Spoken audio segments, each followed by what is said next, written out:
بسم اللہ الرحمن الرحیم. السلام علیکم. مائی نیم از ربیہ بشارت.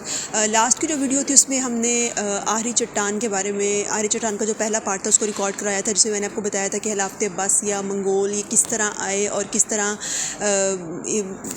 اسلامک ممالک اور ملت اسلامیہ کے اوپر جون سا ہے وہ ایک تباہی کا سین ہوا. تو آج جو اس ویڈیو کا مطلب جو سیکنڈ پارٹ ہے اس میں ہم پراپر اس بک کے بارے میں بات کریں کہ اصل میں یہ بک کس قسم کی کردار پر مشتمل تھی اور کس طرح جو ڈکلائن ہوا تھا خلافت عباسیہ کا. اب اس بک کے اندر فرضی کردار ہے. فرضی کردار کے اوپر بات کرنے سے پہلے میں یہ کہوں کہ ملت اسلامیہ جو کہ زوال کا شکار ہو چکی تھی، منگولوں کا سیلاب ہر طرف سے آ رہا تھا، عرب سے لے کے مشرقی وسطی تک منگول ہر طرف سے پھیل چکے تھے اور انہیں صرف ایک ہی چیز روک سکتی تھی، وہ تھا خلافت عباسیہ کی طرف سے ایک خط. جس طرح میں نے لاسٹ ویڈیو میں آپ کو بتایا تھا کہ جب منگول آئے اور خلافت عباسیہ بہت کھوکھلی ہو چکی تھی، تو خلافت عباسیہ میں بہت ساری ریاستیں ڈیوائیڈ ہو چکی تھی اور ہر ریاست کا ایک نہ ایک سردار بن چکا تھا. اسی طرح ایک خوازم شاہ ایک سردار بنا ہوا تھا اور وہ ایک سلطان کی حیثیت رکھتا تھا، کیونکہ جب خلافت عباسیہ کا دور آیا تھا تو خلیفہ اور سلطان کو سپریٹ کر دیا گیا، کیونکہ جو خلیفہ تھے وہ اپنے اس معیار سے گر چکے تھے اور جو لوگ اس سلطنت کو چلا رہے تھے پھر انہوں نے ہی اپنا نام جو ہے وہ خطبات میں شامل کر دیا. خوازم شاہ ایک کریکٹر ہوتا ہے اس میں جو کہ ایک کردار جو ایک ریاست کو چلا رہا ہوتا ہے اور اس کا یہ ہوتا ہے کہ وہ پہلی صف میں آ کے منگولوں کے خلاف لڑ رہا تھا. اسی کی ایک ہی ڈیمانڈ ہوتی ہے کہ وہ یہ ہوتا ہے کہ خلافت عباسیہ کی طرف سے اسے ایک فتویٰ مل جائے کہ وہ چنگیز یعنی کہ منگولوں کے خلاف جو سا ہے وہ فتویٰ دے رہے ہیں اور اپنی پوری بغداد کی فوج کو خوازم شاہ کے ساتھ لڑنے کے لیے بھیج دیں گے. لیکن خلافت عباسیہ جو کہ کھوکھلی ہو چکی ہوتی ہے اور وہ خلیفہ کبھی بھی اس چیز پہ مان نہیں رہا ہوتا، اور یہی وجہ ہوتی ہے کہ منگولوں کا سیلاب بڑھ رہا ہوتا ہے اور یہ دن بدن مسلمانوں کو شکست مل رہی ہوتی ہے. اب یہاں پہ کیا ہوتا ہے کہ ایک فرضی کردار ہے طاہر بن یوسف. اب طاہر بن یوسف کا جو والد تھے وہ سلطان صلاح الدین کے ساتھ یروشلم کی جنگ میں شامل تھا اور اس کے پاس سلطان صلاح الدین ایوبی کی ایک تلوار بھی تھی. جو طاہر ہوتا ہے، طاہر کے دل میں بہت زیادہ اس چیز کا درد ہوتا ہے کہ ملت اسلامیہ جو کہ بہت ہی اپنے زوال کا شکار ہوتی ہے، تو ملت اسلامیہ کے اس چیز کو اور اس خلیفہ کو کنونس کرنے کے لیے وہ مدینہ سے بغداد کی طرف روانہ ہوتا ہے اور وہ اس کے پاس جو کہ سلطان اس کے پاس ایک ریفرنس ہوتا ہے، سلطان صلاح الدین ایوبی کی اس کے پاس تلوار ہوتی ہے اور اس کے پاس کچھ مال بھی ہوتا ہے کہ وہ بغداد جائے، وہاں پہ جا کے خلیفہ کو کسی نہ کسی طرح کنونس کرے کہ وہ وہاں سے بغداد سے فوج کو خوازم شاہ کی مدد کے لیے بھیج دے. طاہر بغداد روانہ ہوتا ہے، کچھ نہ کچھ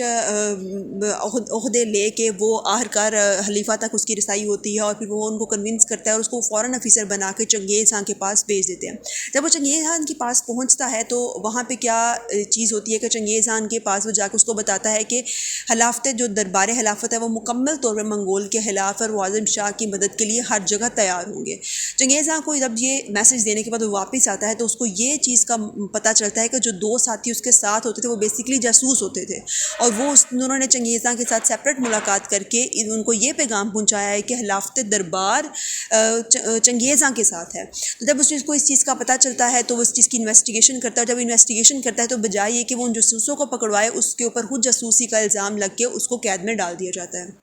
وہ قید میں رہتا ہے. اس کے بعد کیا ہوتا ہے کہ خوازم شاہ کہنے کو تو ایک بہت بڑا بہادر تھا لیکن تھوڑا کم عقل بادشاہ تھا. اس نے اپنی پوری فوجی طاقت ایک جگہ نہیں لگائی ہوتی، وہ جگہ جگہ سے جا کے ان کے خلاف لڑتا ہے اور کہیں بھی ایک جگہ ڈٹ کے مقابلہ نہیں کرتا. یہی وجہ ہوتی ہے کہ منگول تباہ کاریوں کے ساتھ آگے بڑھ رہے ہوتے ہیں. خوازم شاہ کا بیٹا جلال الدین جو کہ اپنے والد کے لحاظ سے بہت ہی زیادہ کامیاب اور ایک بہادر انسان ہوتا ہے، اس کی جو پولیٹیکل اسٹریٹجی جو وار اسٹریٹجیز ہوتی ہیں وہ اپنے والد سے بہت ہی زیادہ بہتر ہوتی ہیں. جو خوازم شاہ ہوتا ہے وہ پوری طرح شکست کھا کے ایک گمنامی کی زندگی بسر کر رہا ہوتا ہے، لیکن جلال الدین جو اس کا بیٹا ہوتا ہے وہ اپنی پوری قوت کے ساتھ ہر جگہ سے مدد حاصل کرنے کی کوشش کرتا ہے، لیکن ہر کوشش کے باوجود بھی اس کو کہیں سے مدد نہیں ملتی. پھر وہ ہندوستان کا رخ کرتا ہے اور وہاں کے بادشاہوں سے مدد کی اپیل کرتا ہے، لیکن الٹیمیٹلی اس کو کہیں سے بھی کسی بھی قسم کی کوئی مدد نہیں ملتی. اور جو خلافت کا جو کہ پانسا اس طرح پلٹ چکا ہوتا ہے کہ بغداد میں سب سے بڑا جو مسئلہ یہ ہوتا تھا کہ مذہبی جو شدت پسندی تھی وہ بہت عروج پہ جا چکی تھی. شیعہ اور یہ مذہبی جتنے بھی چیزیں تھیں آپس میں بہت ہی زیادہ بری طریقے سے افیکٹ ہو رہی تھی، مناظرے ہو رہے تھے، قتل اس طرح کی ایکسٹریمسٹ لوگ ہوتے ہیں مذہبی لحاظ سے وہ بہت بڑھ رہے تھے. تو بغداد کے لوگ اپنے سرور میں تھے، انہیں اسی سے کوئی غرض نہیں تھا کہ کب کہاں پہ کہ چنگیز خان یا اس کے جتنے بھی ساتھی ہیں وہ بغداد پہ اٹیک کر دیں، لیکن وہ اس چیز سے بالکل ناشنا ہو چکے ہوتے ہیں۔ کسی نہ کسی طرح طاہر وہ اپنی اس قید سے فرار ہوتا ہے اور دوبارہ بغداد کے لوگوں کے پاس آتے ہیں، انہیں یہ سمجھانے کے لیے کہ اگر انہوں نے ابھی کوئی اسٹیپ نہیں لیا تو ان کا نام و نشان ختم ہو جائے گا۔ لیکن وہ جو ساتھی ہوتے ہیں وہ اس چیز کو، جو بغداد کی عوام ہوتی ہے وہ اس چیز کو نہ تو سمجھتی ہے اور نہ ہی اس چیز کو سوچتی ہے۔ پھر یہی ہوتا ہے کہ جلال الدین کی جتنی بھی کوششیں ہوتی ہیں وہ رائگاں جاتی ہیں، کیونکہ کہیں سے بھی اس کو فوجی مدد نہیں ملتی اور وہ یہ سب کچھ چھوڑ چھاڑ کر دور کہیں نکل جاتا ہے اور گمنامی کی زندگی بسر کر کے اینڈ پر اس کی وفات ہو جاتی ہے۔ جو طاہر ہوتا ہے، طاہر اپنی پوری کوششیں جاری رکھتا ہے، بغداد کے لوگوں کو ابارنے کی کوشش کرتا ہے، لیکن اس چیز کا کوئی فائدہ نہیں ہوتا۔ یہی وجہ ہوتی ہے کہ اسی دوران چنگیز خان کی وفات ہو جاتی ہے، چنگیز خان کی ڈیتھ ہو جاتی ہے۔ اس کے بعد اقتدار بدلتا ہے، اس کا بیٹا چغتائی آتا ہے اور وہ بھی اسی طرح لڑائی کا سین جاری رہتا ہے، لیکن اینڈ پہ چنگیز خان کا پوتا ہلاکو خان 3 سال کے گیپ کے بعد بغداد پر حملہ کرتا ہے اور پھر بغداد میں جو قتل و غارت کا سماں ایک پیش ہوتا ہے، اس میں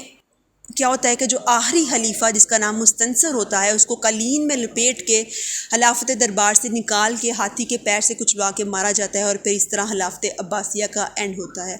تو اس طرح اس وقت جب عربوں سے اللہ تعالیٰ نے امامت اور خلافت لے لی تو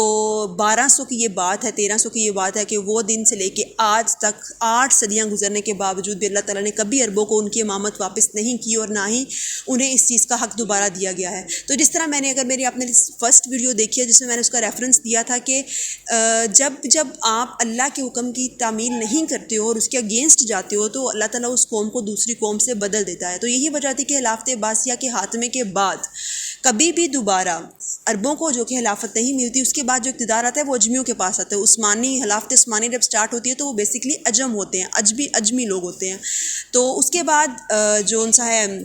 اجمی لوگوں سے چلتی ہے، جس طرح ترکی والی سائڈ پہ عجم ہوتا ہے اور ہندوستان والی سائڈ پہ جو مغل بادشاہ ہیں ان کا دور جاری رہتا ہے۔ تو یہ تھی آج تک کی ویڈیو اور ہمارا جو سیکنڈ جو ریویو تھا وہ مکمل ہو چکا ہے اور انشاءاللہ ہم جو نیکسٹ ویڈیوز آئیں گی اس کے بعد جو ہم نے ایک بک ریویو کا سٹارٹ کرنا ہے وہ ایک بہت ہی بک ہے، لیکن وہ سرپرائز ہے کیونکہ وہ ہم نیکسٹ ویڈیو کے اندر میں آپ کو بتاؤں کہ ہم بیسکلی کیونکہ وہ جو بک ہے مجھے لگتا ہے کہ وہ آج کی، نہ صرف آج کی جنریشن بلکہ جتنے بھی ویل ایجوکیٹڈ لوگ جتنے بھی بک ریڈر ہیں، جو ایون جنہیں بک پڑھنے کا زیادہ شوق نہیں بھی ہے وہ بھی اس بک کو ضرور